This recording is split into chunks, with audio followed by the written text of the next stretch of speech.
She closed the curtains with a slow, deliberate tug, and the room seemed to shrink around us.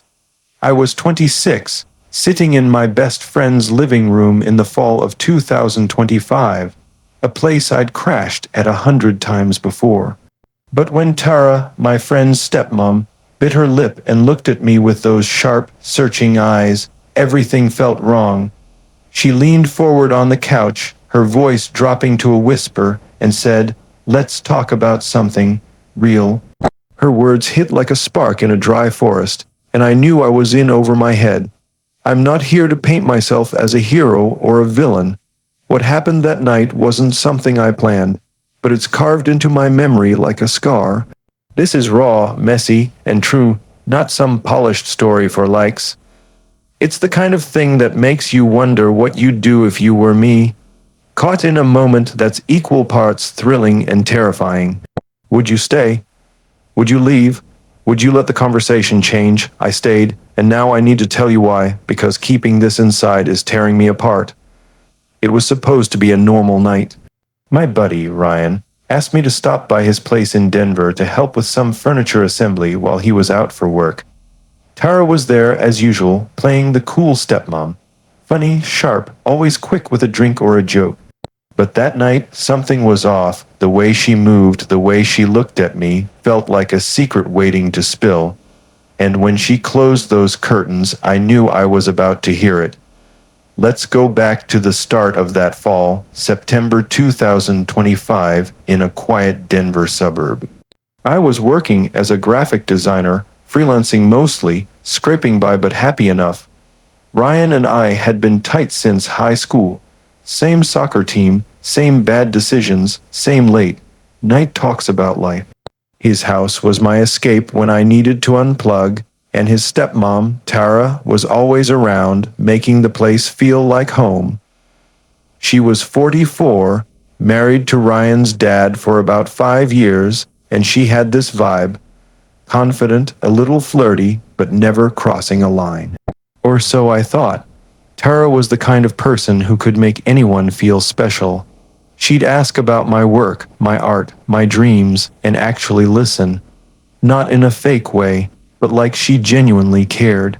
Over the summer, I'd been over a lot, helping Ryan with random house projects, fixing a shelf, moving a couch. Tara was always there, offering coffee or cracking jokes. But looking back, I can see the shift. The way her smiles lingered, the way she'd brush past me in the kitchen, just close enough to make me notice. I told myself it was nothing. She was Ryan's stepmom. She was married. I was just a kid to her. Right, that night, Ryan was out of town, some last-minute work trip. He'd texted me to come by and help Tara with a new bookshelf that was giving her trouble. She's hopeless with tools. He joked.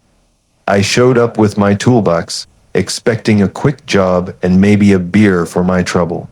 Tara let me in wearing a loose sweater and jeans, her hair a little messy, like she'd been wrestling with the bookshelf all day. "You're my hero," she said, laughing, and I grinned, brushing it off. We got to work, me screwing in shelves, her handing me tools. It was normal, comfortable, until it wasn't. We finished the bookshelf faster than I expected, and Tara insisted I stay for a drink. "You earned it," she said, pouring 2 glasses of red wine before I could say no. We sat on the couch, the new bookshelf looming behind us, and talked about nothing. Work, the weather, Ryan's latest work drama. But the whole time, I felt this hum in the air, like static before a storm. Then she stood up, walked to the window, and pulled the curtains shut. The room dimmed, and my pulse kicked up a notch. "Too many nosy neighbors," she said, her voice light, but when she sat back down, she was closer. Too close. She took a sip of wine, bit her lip, and looked at me like she was sizing me up. "You're always so good," she said, her tone shifting, softer now, heavier. "Helping Ryan, helping me. Don't you ever get tired of being the good guy?" I laughed, nervous, my mouth dry despite the wine. "I'm not that good," I said, trying to keep it casual, but her eyes didn't let go. "I think you are," she said, "but I also think there's more to you."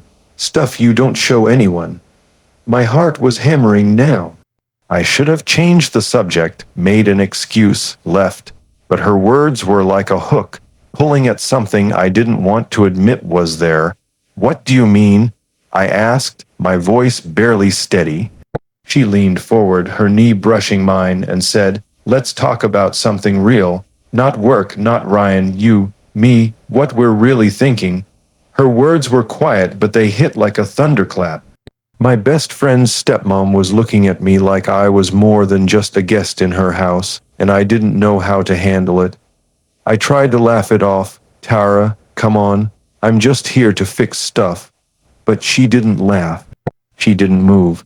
She just held my gaze, her lip caught between her teeth, and said, "You don't have to pretend with me." My mind was racing, screaming at me to get up, to walk out, to remember who she was. But my body stayed glued to the couch, caught in the pull of her words, her closeness. We can't." I stammered, but it sounded weak even to me. Then we heard it, the low rumble of a car in the driveway. Ryan's dad. My heart stopped. Tara's eyes flicked to the window, and for a split second, I saw panic in her face. She stood up, smooth and quick, like flipping a switch. "He's early," she said, her voice calm but clipped. She moved to the kitchen, grabbing her wine glass, acting like nothing happened. I was still sitting there, frozen, when the front door opened. Ryan's dad walked in, tired but cheerful, oblivious to the tension choking the room. "Hey, thanks for helping out," he said to me, clapping my shoulder. I nodded, my throat tight, and mumbled something about needing to go. I got out of there as fast as I could, my mind a mess. That night I couldn't sleep. Tara's words kept looping in my head. "Let's talk about something real."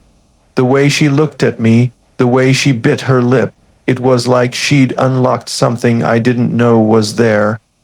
I told myself it was a fluke, a moment that got out of hand. I'd avoid her, keep my distance, and it'd fade. But deep down, I knew it wasn't that simple. For the next week, I dodged Ryan's place. I ignored his texts about coming over, made excuses about work. But he wasn't stupid. "You okay, man?" he asked over the phone, his voice half concerned, half annoyed. "You've been weird." I brushed it off, but the guilt was eating me alive. Not just because of what happened, but because a part of me wanted to go back. To see her again. To find out what real meant. Ryan was back in town the next weekend and insisted I come over for a game night. Tara's making her famous chili. He said, like it was no big deal. My stomach nodded, but I couldn't say no without raising suspicion. So I went, telling myself I'd keep it together. Tara was there, of course, playing the perfect stepmom, laughing with Ryan, joking with his dad. But every now and then, she'd glance at me, her eyes carrying that same weight from before. It was like we had a secret, one I didn't want but couldn't shake. Later that night, Ryan and his dad got into some heated debate about football, leaving Tara and me alone in the kitchen to clean up. I kept my eyes on the dishes, scrubbing harder than necessary. "You're quiet tonight," she said, her voice low, almost teasing. I didn't look at her, just tired. I said, but she stepped closer, close enough that I could smell her perfume. "You don't have to be scared of me," she whispered. "I'm not going to bite."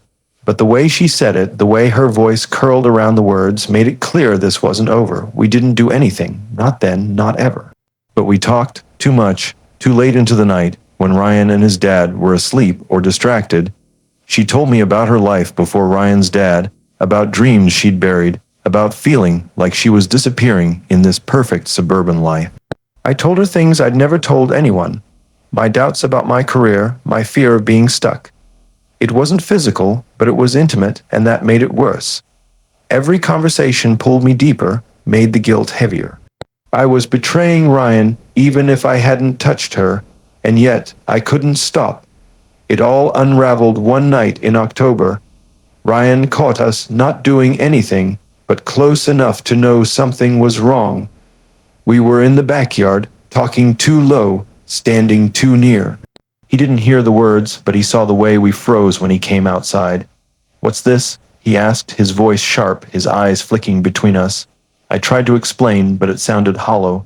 Tara just looked away, her face unreadable. Ryan didn't yell, didn't accuse. He just shook his head and said, "You should go."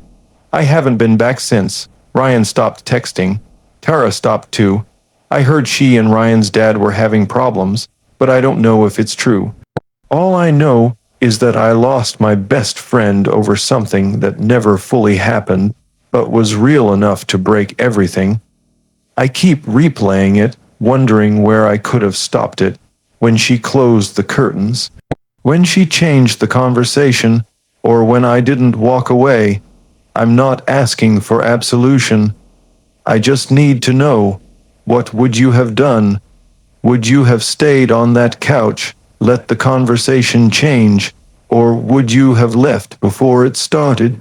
Comment below, because I'm still wrestling with it. And if you've ever been caught in a moment you couldn't explain, share this story. Maybe it's not just me who's walked too close to the edge.